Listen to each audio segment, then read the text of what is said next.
I've asked you guys what are some of the best strategies in Rust, and well, you delivered. Let's uncover some of the best community suggested strategies along with strategies myself and my mate Hoof have learnt along the way. G'day! With a combined knowledge of 12,500 hours. I have 2 other strategy guides which cover more strategies not included in this video. Hey guys, Jfarr here and let's get started. Instead of building a trick base with loot hidden behind a ceiling you must break, use pixel gaps to access hidden loot. Build 2 foundations with half walls to align yourself to guarantee a pixel gap. Place a rug on the second wall to push yourself out by a pixel. Start at the left wall, place a triangle foundation, and walk and jump over the half wall. Push back against the wall with the rug and place a second foundation. Extend off the triangle foundations with spare foundations. As a test, we can build a half wall and ceiling off both sides coming into the center, and place a box underneath to test if we have a pixel gap. Thanks to Ralo for this technique. I've linked his video in the description. A base that already looks raided really does work in preventing potential raids.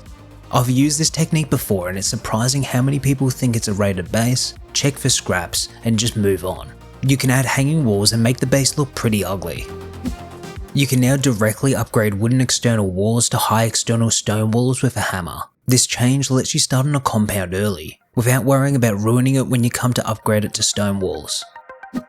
With a scuba set, you can create an underwater stash. Place a triangle foundation with a door frame and add a vending machine. Seal it with a door and you've got yourself a temporary base for storing loot. This can be built near the underwater labs to continuously come back and forth to loot it up.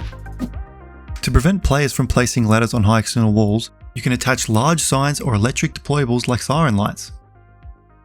This tactic works both inside and outside the compound to slow down intruders.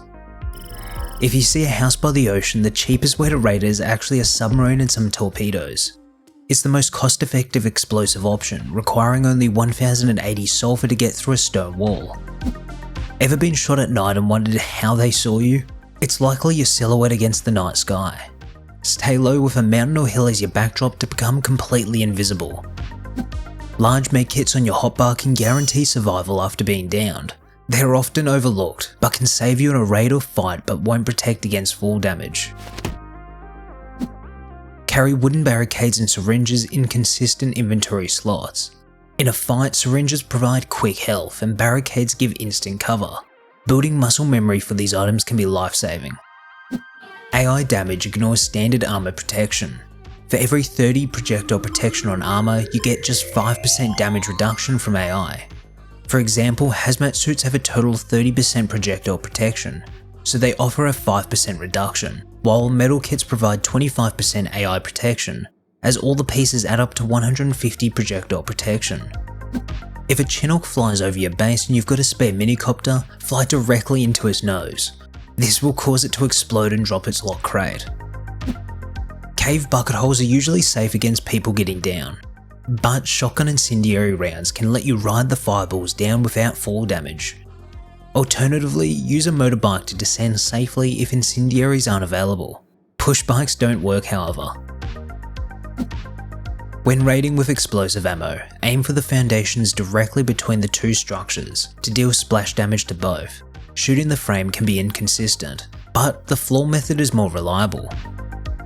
If you have a pesky player who got into your airlock, you can counter them by right-clicking to place a grenade on a double door, then open it to push the grenade through the wall so it explodes on the other side. Some old tricks no longer work. You can't place grenades on walls and rotate them to kill players. And the respawn body push trick to see inside bases is patched.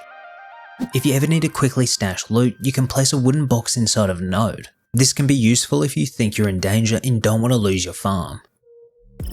At the edge of the launch site near the lookout tower, you can actually jump over this wall without needing to go around. You will need to line up with the rock sticking out just in front of the wall. It may take some attempts to get right, but if you time the jump and crouch just right, you can get yourself up as the rock will give you a boost. At Outpost, buy tactical gloves and recycle them for sewing kits. You can further recycle those into cloth and rope. Doing this gives us a conversion rate of 3.8 cloth for every scrap, which is a handy trick early game to get loads of cloth. I've noticed not enough people are using the mixing table to craft gunpowder, which actually saves you charcoal and gets the job done faster. They're insanely cheap to research on a level 1 workbench and craft, meaning you have no excuse not to use one. Very few players use teas, giving you a big advantage. Collect all the berries to craft basic wood and ore teas early wipe.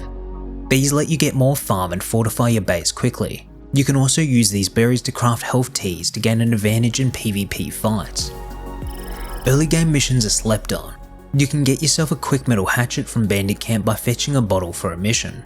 Or you could get yourself a jackhammer from fishing village using a scuba suit, spear gun, and killing a shark from a range. If you're looking for a gun, you can go off and untie 10 crates, and return back to the fishing village to collect a pump shotgun. For the following commands, they can all be included in your Rust launch options with a dash included at the start, which makes sure every time you load the game they'll be applied.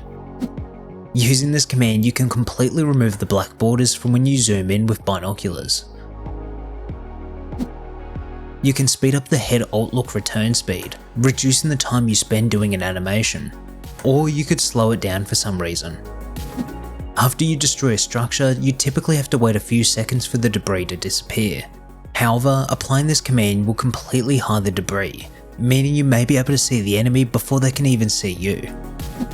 If you ever need to hear something louder like footsteps, you can use this bind to temporarily increase the game's volume when being pressed down. If you like to jump on Rust right after the game is wiped, you can speed up the process by first downloading the staging branch before the wipe. This allows your system to download the new files, which are just about to be deployed to production. Wolves just received a new update, completely changing their behaviour. If you get approached by one, pull out your torch and swing it around to scare it back. You can also use your mic and scream at it in game, which also helps scare it. This can give you time to run to safety and get away from it. And that's it. If this video helped you out, I'd really appreciate if you chucked us a like or subscribe. Thanks guys for watching, and I hope to see you in the next one.